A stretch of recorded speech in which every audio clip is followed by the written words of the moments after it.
I'm 61 years old, can create that much fucking hype and attention, but he does, he's gold at it for sure.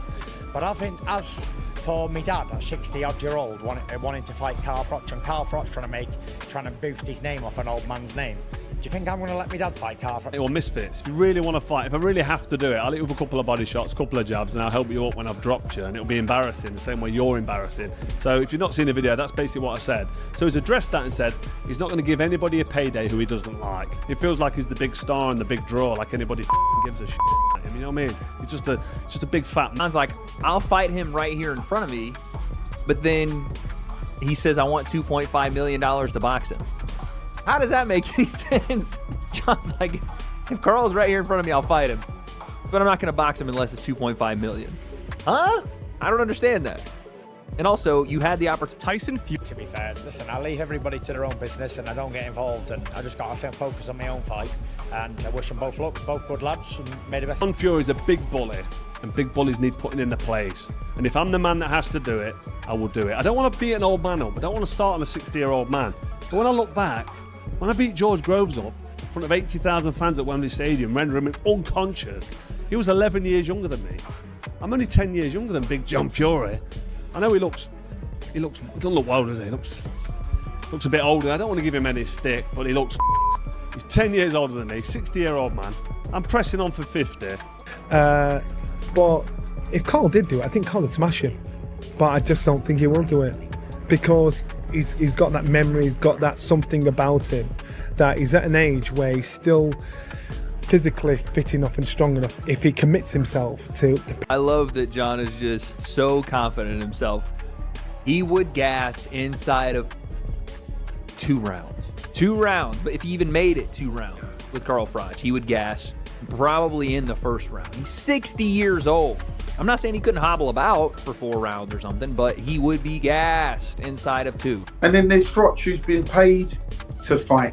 He's used to getting money for knocking guys out. I'm sure if they put enough knocks in front of Carl Froch, in front of Carl Froch, then he might rise to it. But he ain't going to rise to it if there's no money on the table, if there's no end goal. If you want to punch up, you can go out in the street and have that any day. He's a genuine, like, world champion level fighter, and he's actually bigger than you'd think, right, when you meet him. He's a lot younger than John, and his peak was outrageously good, right? And he's kept himself in shape. And even now, I remember having a chat with Eddie Hearn, like, about, like, you know, what fighter you've met is, like, the toughest fighter. And he said to me, like, if I'm ever in a bit of bother, the man I want standing next to me at a pub or whatever is called Darren Till adds a kick. Said then, that to everyone. I'm here to do what I'm here to do. And I couldn't give a fuck if I bumped into John Fury and the family in the street now, because it's on them what they want to do. They're more asked about me than I'm asked about them, so if they want it, I'll have it with every fucking single one of them in the street, and I'll get me. Tyson Fury has just thrown his own father straight into the spotlight. And what he said about Carl Froch beating John Fury has sparked one of the most explosive family controversies boxing has seen. Trying to pick on the old man, and the old man will go to town. But there's enough young men what will sort him out for them. When your own son openly admits that you're too old and past your fighting days to beat a retired super middleweight champion, that isn't just tough love. That's a brutal public statement that cuts straight through a man's reputation. I feel like I might be the chosen one. I feel like it might be my job to finally shut this big gobshite up. All he does is run around, running his mouth, beating his chest, the ultimate man and all that bollocks. So John, for one final time, listen to me so it goes into that thick skull. I accept your challenge, but know one thing. When that first bell goes, I'm going to come over to your corner and absolutely stick it on you, Cobra style, and set about you and make a mess of you. You know why? Because you're a bully and you need putting in your place. You're a bully and you're making a mockery of this. But the situation took an even stranger turn. Tyson later tried to soften the comments and play the middle ground, yet the damage had already been done. His words effectively handed Froch the perfect talking point against his own father. Called me a fake and a fraud, fake hard man.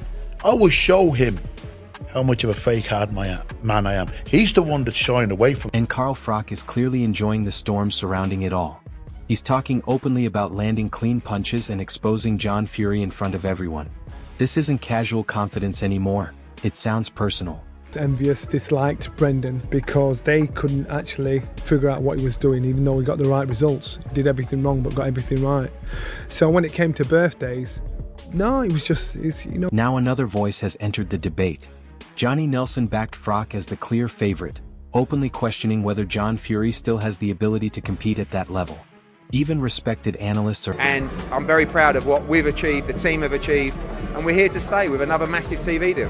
Who would you say is like the closest person to you that when you originally signed with DAZN was like, no, you've fucked up there, basically?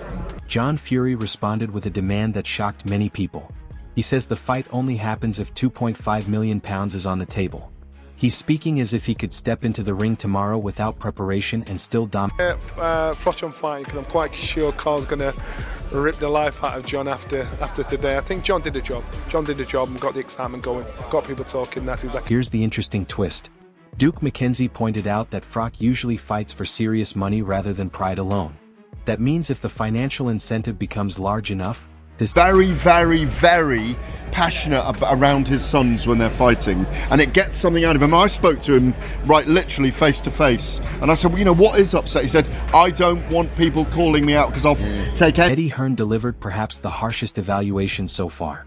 He warned that if John Fury tried to confront Froch physically, Froch could knock him out almost instantly.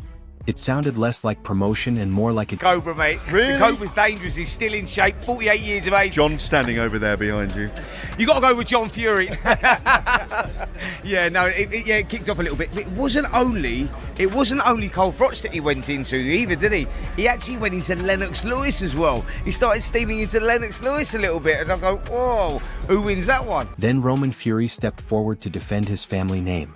He even claimed that he himself would beat Froch if given the opportunity.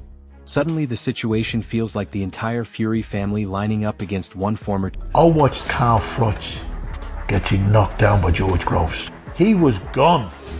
Carl Froch has an incredible will to win. The fights that he's had with the great champions. And he's come out of the sport intact. For John Fury to be calling out Carl Froch on his opinion, because Carl Froch is entitled to give his opinion in boxing. If you can't have freedom of speech, what was the point of these men and women dying in the world wars, giving their lives in vain?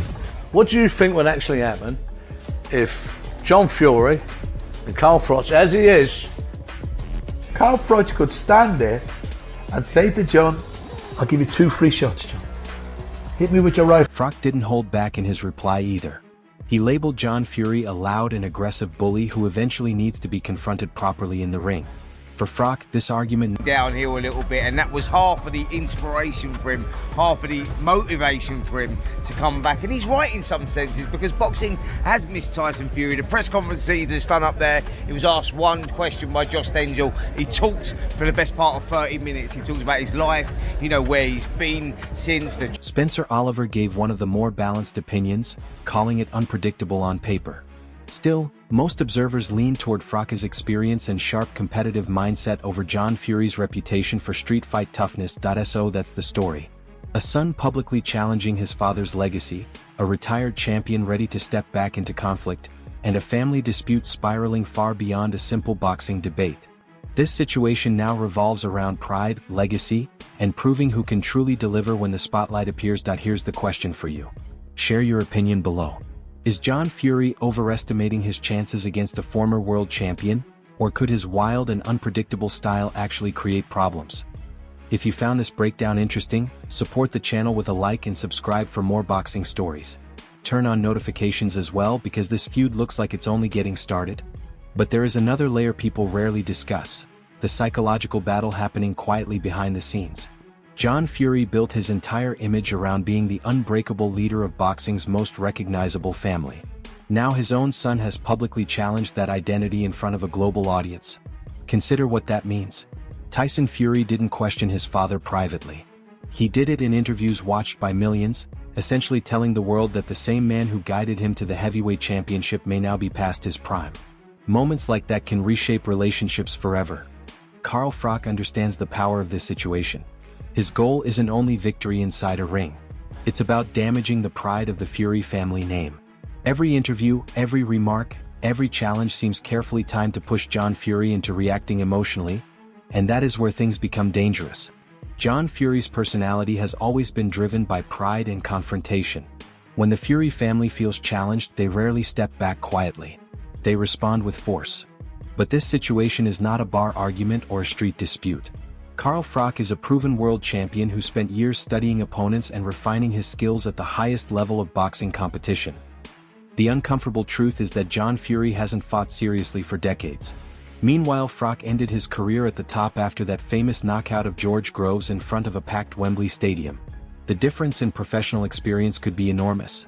Still, the financial conversation is starting to grow louder. Promoters can already see the attention this rivalry is creating.